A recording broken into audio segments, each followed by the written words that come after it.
오늘은 나사로를 죽이려 하다라는 제목으로 하나님의 말씀 나누려고 합니다.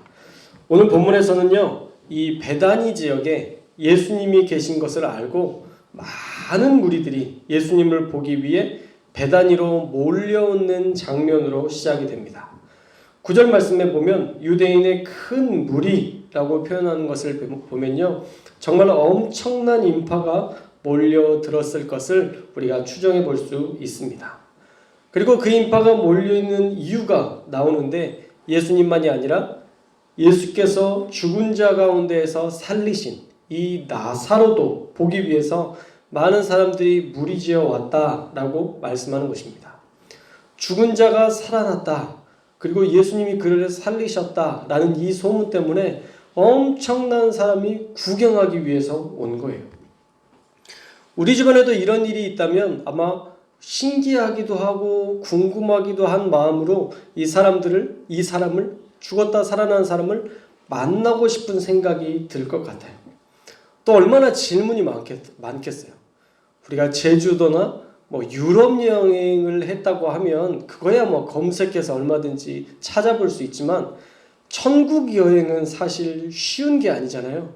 한 번 가면 잘 돌아오시지 않는 편도 여행인데 그것은 이렇게 왕복으로 이렇게 왔다 간 그분의 증언이 있다고 하면 얼마나 사후 세계에 대한 죽음 이후의 세계에 대한 많은 궁금증이 풀리겠어요.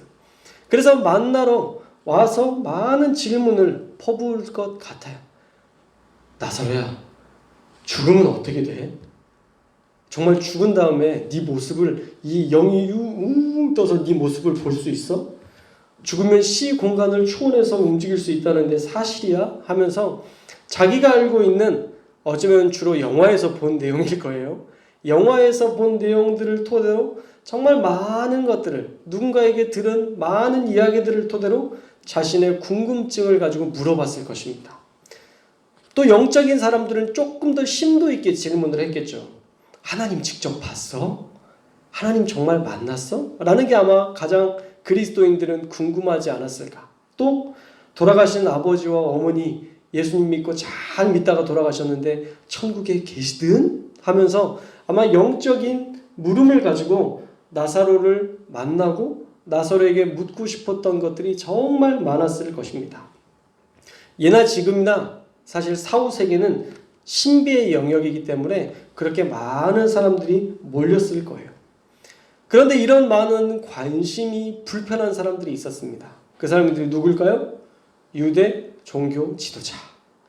그 당시에 유대 종교 지도자들은 이 관심이 불편했어요. 어쩌면 죽은 자의 부활이라는 사실 자체가 유대교의 전체를 뒤흔드는 그런 큰 사건이었거든요.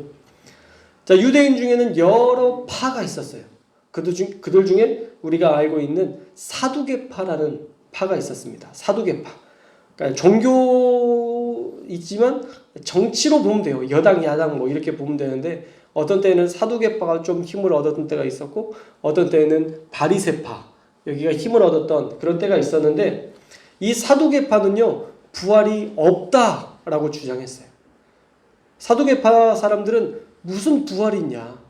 부활은 없다. 라고 주장했던 사람이에요. 그러니까 나사로가 죽었다가 살아난 이 사건이 사두개파 사람들에게 이게 달갑지 않은 소식이죠. 결코 달가운 소식이 아니었습니다. 어쩌면 그동안 자신이 믿은 그 종교적인 신념, 믿음에 엄청난 금이 가게 된 것이거든요. 부활이 없다며. 근데 죽은 자가 살아나잖아. 그럼 사두개파가 잘못 믿은 거 아니야? 라는 이야기를 들을 수 있는 상황이었던 거죠. 그래서 나사로를 보러 몰려가는 것이 크게 달갑지 않았을 거예요. 또 부활을 믿는 바리새인들도 달갑지 않은 건 마찬가지입니다. 왜요? 예수님이 나사로를 부활하게 하신 것이 사실이라면 이제 그들도 예수님을 메시아로 인정해야 되었기 때문에 그가 죽은 자를 살리실 수 있다면 정말 그는 하나님의 아들로서 이 땅에 오신 분이구나 라는 것들을 그들이 인정해야 됐기 때문에 이것이 혼란스러웠을 것입니다. 그러나 죽은 자의 부활을 본 이상 더 이상은 예수님을 그가 메시아 되심을 부인할 수 없게 된 것이죠. 자, 이런 때에 이런 모순에 잡혀 있을 때에 그들이 냈던 묘안은 무엇이냐? 10절에 보니까 우리 10절 말씀 한번 읽어볼까요? 10절 말씀 시작. 아멘. 자, 10절에 보니까 그들이 낸 묘안이 뭐냐면 대제사장들이 나사로까지 죽이려고 모의했다라고 얘기해요. 대제사장은 그 당시에 종교 지도자들의 우두머리였죠. 근데 그 우두머리들이 모여서 예수님뿐만 아니라 나사로까지 죽임으로 이 땅의 메시아라고 말하는 예수님이 더 이상 나사로를 다시 살릴 수 없는 진경을 만들어서 예수님의 메시아설을 허구로 만들기 위한 그들의 묘안이었다라는 것입니다. 자, 나사로 때문에 많은 사람들이 예수님을 믿었는데 이 부활한 나사로를 죽이면 그 부활의 의미가 퇴색되고 흐지부지 될 것으로 생각해서 이런 무서운 생각을 하게 됐다라는 것이죠. 그런데 참 잔인한 사람들이에요. 그렇죠? 얼마 전에 죽었다가 장례 치르고 정말 큰 슬픔을 겪었는데 그 가정에 그 사람이 다시 살아나는 그 기쁨, 이 행복을 그들이 지금 빼앗으려고 했다라는 것이죠. 얼마나 무서운 일입니까? 종교 지도자라는 사람들이 타락하고 변질되면요, 이렇게까지 무서운 사람들이 될 수 있다라는 생각을 해보게 됩니다. 하나님의 말씀대로 산다고 자부했던 사람들이 나사로가 부활해서 기뻐서 잔치하고 하나님께 감사하며 살아가는 그 나사로를 지금 죽이려 하고 있어요. 정말 잔인하기 그지없죠. 사실 나사로가 특별히 유대인의 어떤 법을 어기거나 어떤 문제를 일으킨 것도 사실은 아니에요. 그렇죠? 나사로가 한 게 뭐예요? 사실 나사로는요, 진짜 억울할 거예요. 대사 한마디가 안 나와요. 계속 말씀해보면 사실 한마디도 안 했는데 지금 유대 종교 지도자들이 나사로까지 죽이려 했다라는 것이죠. 그런데 더 안타까운 사실이 이 안에 숨겨져 있습니다. 가장 안타까운 일이 뭐냐면요, 12장에 지금 나사로, 마르다, 마리아가 등장하는데 이후로는 이들의 이름이 등장하지 않는다는 거예요. 더 이상 마르다나 마리아나 나사로의 이름이 등장하지 않아요. 예수님이 그렇게 사랑하셨던 사람, 나사로라고 얘기하셨었고, 또 마리다나 마리아나 이들의 고백을 보면 참 귀한 고백들, 아름다운 고백들이 많이 나오는데, 예수님과 이렇게 친분이 있는 사람이었다면 예수님께서 부활하신 이후에 그 어떤 사람들보다 하나님의 사명을 잘 감당하는 그런 사명자로 성경에 나왔을 법한데, 성경에 이 요한복음 12장 이후에 그들이 어떤 사역자로 서 있는 모습, 그들이 어떤 위대한 교회를 위한 헌신되었던 사명자의 모습으로 나오지 않아요. 사실 나사로가 죽었다 살아났던 이 귀한 경험만으로도 여기저기 간증 집회를 다니며 복음을 전했다면 얼마나 많은 사람들이 예수님을 믿었을까라는 생각이 드는데, 유대인들이 죽이려는 것을 알게 된 그 순간부터 나사로와 마르다 그리고 마리아의 행적은 성경에 묘연합니다. 몇 가지로 추측해 볼 수 있겠죠. 첫째로는 대제사장들이 정말 예수님과 나사로까지 죽이기 위해서 모의했던 그 말 그대로 나사로를 죽였을 수도 있습니다. 그런데 만약 죽였다면 그 당시의 사람들이 유대 종교 지도자들에 의해서 나사로가 죽임당했다라고 성경에 분명히 기록했을 것입니다. 사도 요한은 특별히 그 당시에 있었던 일들을, 어떤 특정한 사건을 자세히 기록하는 그런 어떤 기술적인 특징이 있거든요. 만약 이런 사건 가운데 죽이려 했다라는 모의함이 있었다면, 그리고 정말 죽였다면 그들이 나사로를 죽였더라, 이 단어까지 분명히 기록했을 것입니다. 그러나 성경에 그런 내용이 나오지 않아요. 두 번째 가능성은 이 세 남매가 나사로를 죽일 줄 알고 유대 종교 지도자들을 통해서 나사로를 죽일 줄 알고 다른 지역으로 은둔했을 가능성이 있습니다. 실제로 유대인들 전체에 그렇게 위협적인 인물들은 아니었기 때문에 그들이 만약 다른 지역으로 도망가 산다면 대제사장들과 유대 종교 지도자들이 그러면 너희 목숨만은 살려주겠다. 그러니 도망쳐라. 그리고 더 이상 이 부활에 대해서 그 누구에게도 이야기하지 말아라 라고 그들을 살려주며 도망칠 수 있도록 권면했을 가능성도 있습니다.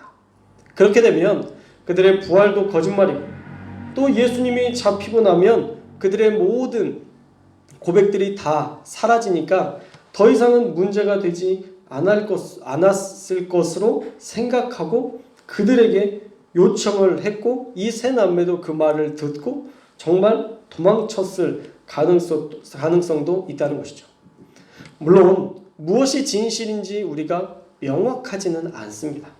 분명한 것은요, 나사로와 마리아, 마르다는요, 이후에 성경에 어떤 흔적도 남기지 않고 홀연히 사라졌다라는 거예요.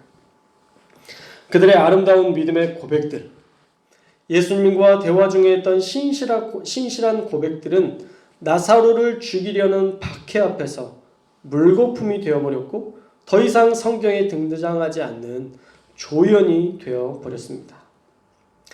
오늘 말씀을 통해서 이런 생각을 해보게 됐어요. 끝까지 주님을 바라보지 않으면 어느 순간 우리의 믿음도 이렇게 약해지고 또 주님이 새로운 생명을 주셨어도 그 생명을 유지하지 못한 채 믿음에서 낙오하는 자가 될 수도 있겠구나. 맞습니다. 믿음에서 넘어지는 것은요, 한순간이에요. 그러니 우리가 깨어 있어야 돼요. 우리가 매 순간 깨어서 하나님의 말씀을 여러분들처럼, 할렐루야, 여러분들처럼 사랑하고 이렇게 부처님 오신 좋은 날 여러분들이 예배하러 나오신다는 것 얼마나 귀한지 몰라요. 우리가 그렇게 믿음을 지키기 위해서 예배 자리를 사모하고 말씀을 듣는 일에 힘쓰는, 그리고 우리가 깨어서 기도하는 일에 힘쓸 때 하나님께서 우리 가운데 역사하시고 우리의 믿음이 흔들리지 않는 믿음으로 붙들어 주시는 줄 믿습니다. 그러므로 저와 여러분이 어떤 상황 속에서도 주님을 바라보며 주님과 동행하며 살아가시기를 주님의 이름으로 축원합니다. 그래야 주님의 그 도우심 속에서 우리가 더 큰 믿음을 가지고 살아갈 수 있어요. 저와 여러분은 끝까지 믿음 지키다가 믿음으로 기적을 매 순간 경험하며 믿음을 따라 살아가는 믿음의 사람들 되시기를 주님의 이름으로 축원합니다. 또 한 가지, 우리의 믿음의 고백이 분명했으면 좋겠어요. 만약 나사로와 마르다, 마리아가 지금 유대 종교 지도자로부터 죽일 것이라는 협박을 받았다 할지라도 이런 상황에서도 이 세 남매가 예수님을 메시아로 고백하며 하나님의 아들을 믿는 믿음을 선포했다면 어땠을까? 나사로를 죽이려는 자들 앞에서 나사로가 이렇게 살아날 수 있었던 것은 하나님의 아들 예수 그리스도의 전능하신 능력을 통해서 가능한 일이다. 그러니 너희 모두도 예수를 믿어라 라고 선포할 수 있었다면 얼마나 놀랍게 이 성경의 한 페이지를 장식했을까라는 생각을 해보게 되었습니다. 그러나 그들은 예수를 메시아로 선포하는 이 귀한 사명을 감당하지 못하고 홀연히 사라지는 것을 선택했습니다. 이후에 십자가 사건에도 또 어떤 선교의 현장에도 등장하지 않는 것을 보면 마르다, 마리아, 나사로의 믿음은 과연 어느 수준이었을까라는 의구심을 갖게 됩니다. 죽음 앞에서도 겁을 내지 않는 고백이 있어야 우리의 믿음도 하나님께 인정받을 수 있게 될 줄로 믿습니다. 일제시대 그 일본군의 총칼 앞에서도 예수님을 담대히 전했던 그런 순교자의 믿음과 고백이 우리에게 있어야 한다는 것이죠. 그런 믿음에 이르지 않으면 사실 우리의 믿음은 마르다, 마리아, 나사로의 수준 그 이상을 뛰어넘을 수 없는 것입니다. 얼마나 믿음이 좋았던 사람이에요. 예수님이 함께 있을 때, 예수님과 동행할 때 그들은요, 일도 잘했어요. 마르다 얼마나 일을 잘했습니까? 음식 준비하는 것부터 척척척척 해냈던, 정말 분주한 일들을 그렇게 완벽하게 해냈던 마르다예요. 그렇게 자기에게 소중한 향유, 자기가 결혼할 때 가져가야 될 그 지참금 3,000데나리온이나 되는 그 엄청난 돈, 엄청난 재물을 한 번에 예수님께 부어드릴 만한 그런 사랑의 사람이 마리아였다라는 거죠. 그리고 죽은 자 가운데에서 살리심을 받는 이런 엄청난 기적을 경험했지만, 누군가가 죽이려 들고 박해를 받으니 성경의 역사에서 완전히 사라져버리는 이런 일들이 우리에게도 일어나지 않도록 저와 여러분의 고백이 분명했으면 좋겠습니다. 할렐루야. 사랑하는 여러분, 우리가 코로나라는 위기 속에서도, 우리가 이런 어려움과 힘든 상황 속에서도 여러분들이 예배를 선택했다면 저는 여러분들의 믿음이 나사로나 마르다나 마리아보다 훨씬 큰 믿음으로 하나님께서 칭찬하실 줄 믿습니다. 코로나 안 무서운 사람이 어디 있어요? 코로나 때문에 죽을 것 같은 그 두려움 없는 사람이 어디 있습니까? 그런데도 여러분들이 예배를 선택했다라는 것, 저는 이게 정말 귀한 일이고 하나님이 정말 축복하실 일이라 생각돼요. 저와 여러분이 어떤 어려움과 어떤 위기 속에서도 예배를 선택하고 하나님의 말씀대로 살기로 선택하고 또 그 길을 향하여서 묵묵히 나아갈 때에 우리 눈에 보기에는 좀 쉽지 않고 어떤 사람들이 보기에는 어리석어 보인다 할지라도 이것이 진짜 믿음이고 이것이 우리가 지금 하나님께 드릴 수 있는 순교자적인 믿음이라는 것, 우리가 꼭 기억하시고 날마다 믿음을 선택하고 어떤 일에도 흔들리지 않는 믿음, 어떤 일에도 우리가 하나님을 선택하는 믿음으로 살아가는 저와 여러분들 되시기를 주님의 이름으로 축원합니다.